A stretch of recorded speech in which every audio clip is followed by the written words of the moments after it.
はい、こんにちは。包丁のことあれこれチャンネルです。いつもご視聴いただき、本当にありがとうございます。今日はこちらの青戸という天然砥石と、合わせ戸という仕上げ砥石、それと名倉という3種類の砥石を使ってですね、浅草の金宗さんの柳包丁を研ぎながら、研ぎ感やその仕上がりなどを見ていってみようかなというふうに思っています。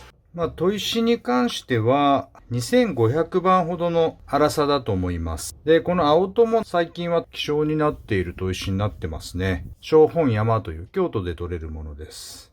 それと、この名倉というのも京都産なんですけれども、目白という種類のものになってます。先日、市場で800円で買ったものなんですけれども、ちょっと試してみようと思ってます。この仕上げに関しては、目の細かいものなんですけれども、合わせ銅と言いまして、中山のトマエという天然砥石になってます。天然砥石は層になっているので、研いで使っていくうちに粒子もところどころ変わってくるという、ちょっと難しいものですね。それゆえにすごく面白さっていうのも天然砥石にはあるのかなというふうに感じています。最近は人造砥石もすごくいいものが多いので、包丁を切れるようにということであれば、人造砥石でも全く問題ないのかなというふうに私も思ってますけれども、逆にちょっと使い勝手が悪かったりする部分が天然砥石の魅力で人気の衰えないところかなとも思ってます。私も素人でよくわかってないんですけれども、使ってみては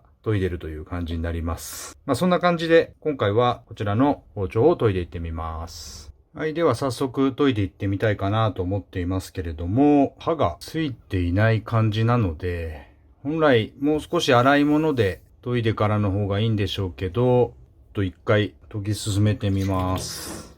基本的にはこの切り刃にベタ研ぎで研いでいけばいいのかなというふうに思ってるんですけれども、この切り刃の幅も広いので、一回で当たりきれない場合が多いので、少しはまぐり刃というか、手の置く場所をしのぎ側、真ん中、刃先側という形で意識して研いでいくと、最終的にはこの切り刃がぴったり当たる感じになるのかなと思いますので、そんな研ぎを進めていこうかなと思ってます。では、まず、砥石と包丁がうまく当たるように、こちらの目白の名倉を当てていきます。ちょっと硬いですね。こんな形で研ぎ汁が出てきましたね。はい、どうでしょうか。こんな形で研ぎ進めていきたいと思います。まずは、このしのぎの筋の方に意識して、刃元の方まで研いでいってみます。研ぐ場所で回数が変わってくると、刃先も歪んでくるので、場所を移動しながら研いでいくようにします。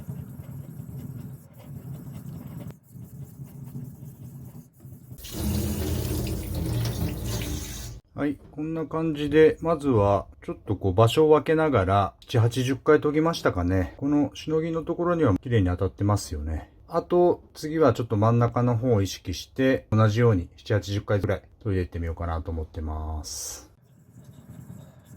この刃先のところだけ少しこっち側に曲がってるので、ちょっとだけ上に上げてますね。そうすると、しのぎのところがしっかり当たるようになります。そういう風に研いでないと、つる首って言いまして、こういう風に研げていっちゃうんですよね、先が。そこを注意した方がいいですね、研いでいくときは。研ぎながらしのぎ筋見て当たっていなければもうちょっと角度をつけるとか、その辺は慣れるまで研げてるところを確認しながら調整していくのがいいかなと思います。非常に研ぎやすい砥石ですね。研ぎ汁も出ますし、非常に優れた砥石かなと個人的には思います。だいぶ綺麗に当たってきましたね。裏は裏押しというところを軽く研ぐぐらいでいいと思うので、あんまり研ぎすぎると裏側湾曲になってるんですけれども、その湾曲がなくなってですね、物がへばりついてくるようになってしまうので、裏はちょっと出る帰りを整えながら裏押しを軽く当ててあげるというぐらいでいいので、もう本当に軽く当ててあげればいいかなと思います。これで裏押しの部分は当たってますね。はい。ではもうちょっと研ぎ進めます。砥石も要所要所で面直ししながら取り組んでください。砥石が曲がっていくと癖がついていってしまうので注意したいとこですね。こんな感じで。どうでしょうか。良い感じで切り刃には当たってますよね。刃もついてきましたね。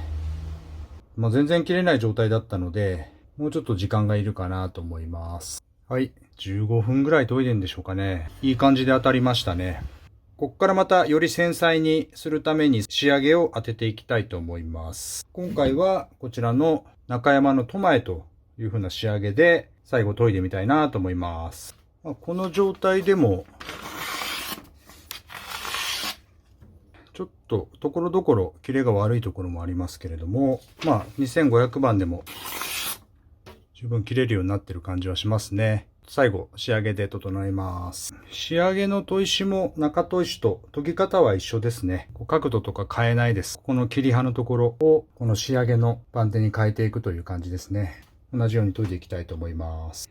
研ぎ汁が出にくそうなので名倉をかけてからいきたいと思います。こんな感じですね。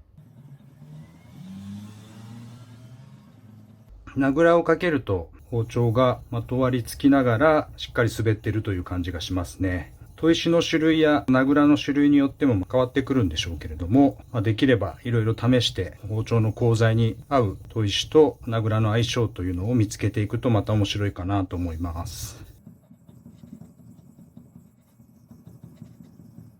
全体的に当たりましたね。この天然砥石で仕上げると霞がかるというんでしょうかね。鏡面みたいにピカピカしないんですよね。霞んだ感じで研げるんですけど、それがまた種のある仕上がりになるというか、鋼と軟鉄の端境なんていうのもいいですよね。あと人造砥石に比べるとちょっと油分があるような感じの感触ですかね。人造砥石ではこういった感触ってないんですけど、その辺が違いかなとも思います。だいぶいい感じで仕上がってきてるので、もう少し研いで終了したいと思います。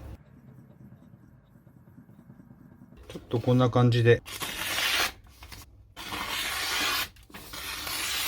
いい感じに研げました。でですね、最終的に刃があんまりにも尖りすぎると刃こぼれの原因になったりするので、刺身包丁の場合は小刃付けといってですね、刃を2段にしてあげて刃掛けを防止するような作業をします。それでいて長く切れるというようなそんな仕立てをするんですけれども、ちょっと気持ち刃を立ててですね、ぐーっと一直線に刃先をぐーっと削ってあげるようなそんな作業をします。ちょっとやってみましょうかね。一回面を直して砥石自体を平らにして始めます。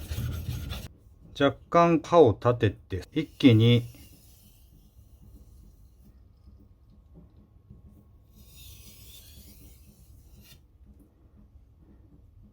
これでちょっと乖離が出るので、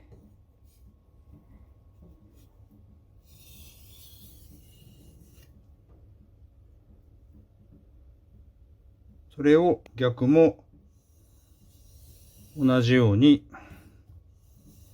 取ってあげると。もう一度行きましょうか。